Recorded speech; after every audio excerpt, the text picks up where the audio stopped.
Saudi ജയിലിൽ കഴിയുന്ന അബ്ദുൾ റഹീമിന്റെ മോചനദ്രവ്യമായ 34 കോടി രൂപ സൗദിയിലെ ഇന്ത്യൻ എംബസിക്ക് കൈമാറി. ഈ തുകയ്ക്കുള്ള ചെക്ക് ഇന്ത്യൻ എംബസി റിയാദിലെ ഗവർണറേറ്റിന് കൈമാറും.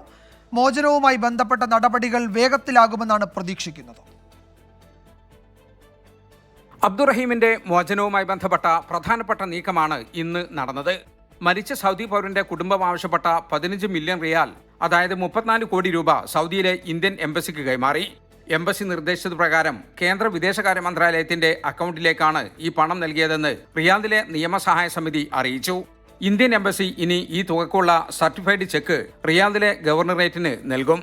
ശേഷം വാദിഭാഗവും പ്രതിഭാഗവും ഗവർണറേറ്റിൽ വെച്ച് അനുരഞ്ജന കരാറിൽ ഒപ്പുവെക്കുന്ന ഈ കരാറും അനുബന്ധ രേഖകളും ഗവർണറേറ്റ് കോടതിക്ക് കൈമാറും. രേഖകൾ പരിശോധിച്ച ശേഷം കോടതി റഹീമിന്റെ മോചനവുമായി ബന്ധപ്പെട്ട തുടർ നടപടികളിലേക്ക് കടക്കും.